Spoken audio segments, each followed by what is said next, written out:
नमस्कार। खबर गांव शहर बुलेटिन में आप सभी का बहुत बहुत स्वागत है। मैं आपके साथ हर्ष चौधरी और आइए बुलेटिन देखते हैं खबर गांव से लेकर शहर तक की हर एक बड़ी खबर फटाफट अंदाज में।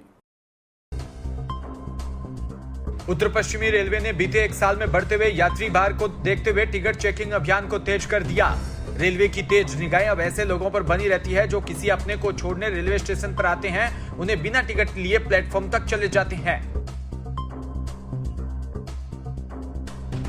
जैसे ही ऐसे लोगों की पहचान होती है, उनसे फौरन जुर्माना वसूल करने के लिए टीटी पहुंच जाता है। बीते एक साल में उत्तर पश्चिमी रेलवे ने बिना टिकट के रिकॉर्ड 8 लाख मामले दर्ज कर यात्रियों और अन्य लोगों से 43 करोड़ वसूले।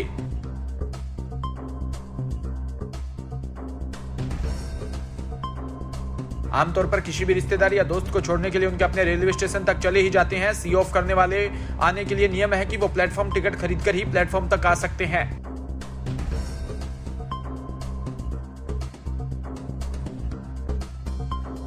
उत्तर प्रदेश के कई धार्मिक स्थानों में लाउड स्पीकर या तो उतार दिए गए या उनकी आवाज धीमी की गई। यह कार्रवाई मुख्यमंत्री योगी के निर्देश के बाद हुई।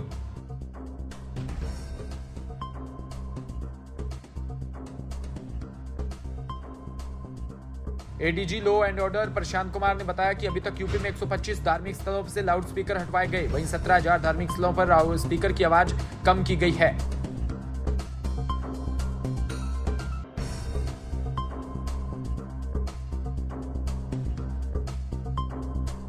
जोधपुर में कुछ दिनों पहले चित्तौड़गढ़ जिले में एक बालिका के साथ दुष्कर्म कर उसकी हत्या करने के मामले में भाजपा सहित जिला मोर्चा ने आज प्रदर्शन किया।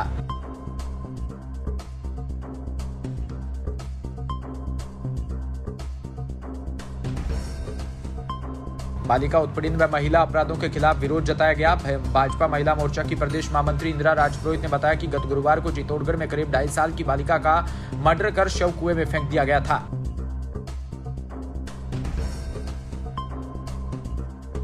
रोही के आबू रोड में परशुराम जयंती महोत्सव के अवसर पर विपर युवा समागम का आयोजन रविवार रात्रि को संपन्न हुआ।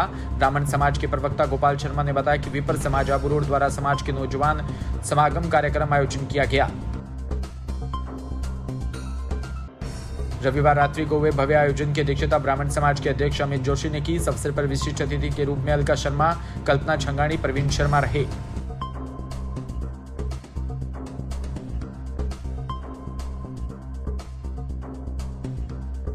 गंगानगर के नेमंडी गड़साना में गायत्री माता मंदिर प्रांगण में ब्राह्मण महासभा की बैठक का आयोजन हुआ। बैठक की अध्यक्षता ब्राह्मण महासभा अध्यक्ष मोहनलाल शर्मा व डॉक्टर राजेश गौड़ व अध्यक्ष रामनिवास तावड़िया ने की।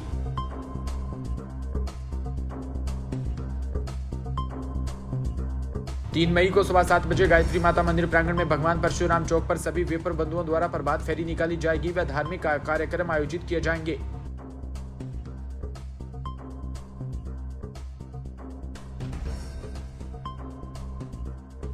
भगवान परशुराम की जयंती धूमधाम से मनाने का सर्वसम्मति से निर्णय लिया गया। इस दौरान ब्राह्मण महासभा अध्यक्ष रामनिवास तावड़िया ने कहा कि आगामी दिनों में प्रतिभा सम्मान समारोह भी भव्य रूप से गायत्री मंदिर प्रांगण में किया जाएगा।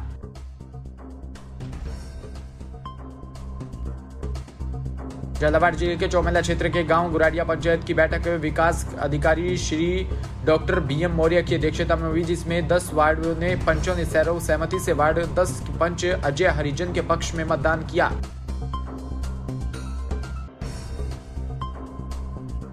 योगी सरकार जहां भ्रष्टाचार पर जीरो टॉलरेंस की बात कर रही है, वहीं सरकारी कर्मचारी सरकार की साख को बदनाम करने में जुटे। मामला रायबरेली जनपद के ऊंचाहार तहसील क्षेत्र के अलीनगर अस्करनपुर गांव का है।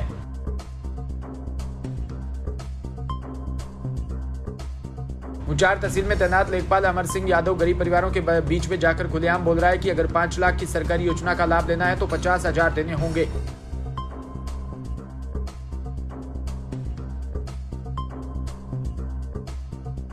चौपुर क्षेत्र में रात्रि को कलेक्टर शिवम वर्मा अचानक मेद बाजार पहुंचे और वहां के हालातों का जायजा लिया। साथ ही लोगों को साफ सफाई के लिए जागरूक किया और इसी दौरान कलेक्टर की देख को लोगों की भीड़ भी उमड़ गई।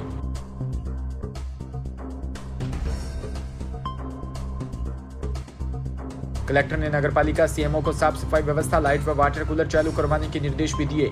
निरीक्षण के दौरान एसडीएम लोकेंद्र सरल, सीएमओ बीडी कतरोलिया, कोतवाली टीआई सतीश दुबे सहित नगरपालिका का अमला मौजूद रहा। खास बात रही कि कलेक्टर शिवम वर्मा ने भ्रमण के दौरान मिले बच्चों से भी बातचीत की, उनके भविष्य के लिए शुभकामनाएं दी। इस दौरान छोटे बच्चे कलेक्टर शिवम वर्मा के साथ सेल्फी लेते भी नजर आए।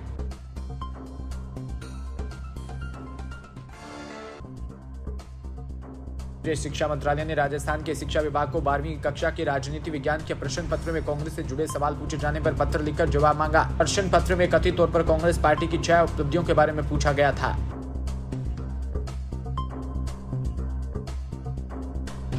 हाल ही में राजस्थान बोर्ड की 12वीं कक्षा की परीक्षा में राजनीति विज्ञान के पेपर में कांग्रेस से जुड़े सवाल पूछे गए। इसको लेकर बीजेपी ने राजस्थान की कांग्रेस सरकार पर निशाना साधा।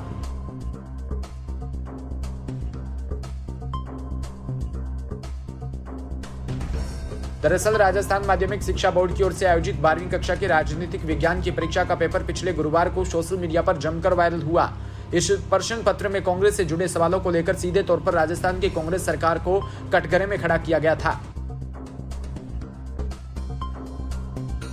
मुख्यमंत्री अशोक गहलोत ने एक बार फिर से बेरोजगारों के लिए भर्तियों का पिटारा खोल दिया। शिक्षा विभाग के बाद सरकार से अब पशु चिकित्सा से क्षेत्र में बड़ी पहल करते हुए पशुपालन विभाग में 600 नए पदों पर सृजन किया।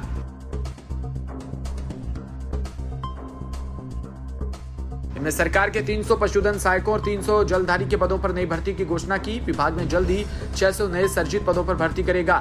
सीएम गहलोत ने इसी वर्ष बजट में 300 नए पशु चिकित्सक उपकेंद्रों की घोषणा की थी। गहलोत सरकार ने इसके अलावा पशु चिकित्सा शिक्षा के छात्रों को लिए बड़ी सौगात दी। सरकार ने पशु चिकित्सा शिक्षा के छात्रों को स्टाइफंड की राशि को 3500 रुपए से बढ़ाकर 14,000 रुपए कर दिया। अलवर के राजगढ़ में अतिक्रमण हटाने के नाम पर मंदिर ढाने के मामले में बीजेपी के निशाने पर आई राजस्थान की अशोक गहलोत सरकार एक्शन में आ गई। सरकार ने सोमवार देर रात इस मामले में सख्त कदम उठाते हुए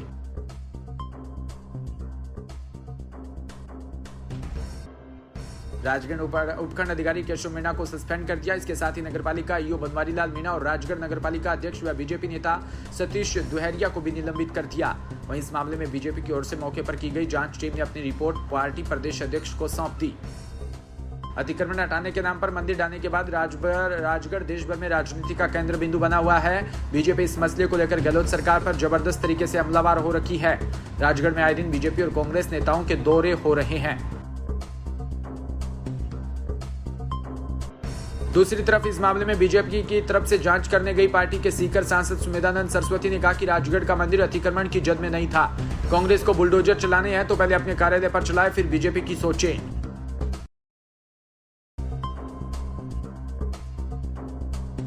सांसद सुमेधानंद सरस्वती ने कहा कि जो मंदिर तोड़े गए उन्हें सरकार वापस बनवाए। सरकार को माफी मांगनी चाहिए। जिनके मकान टूटे उन्हें मुआवजा दिया जाए, उनके मकान बनवाए जाए।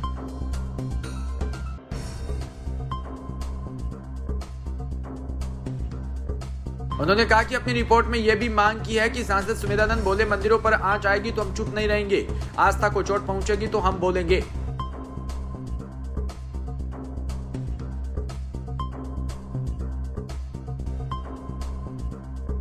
फिलहाल इस बुलेटिन में इतना ही और तमाम खबरों के लिए आप जुड़े रहिए हमारे साथ। नमस्कार।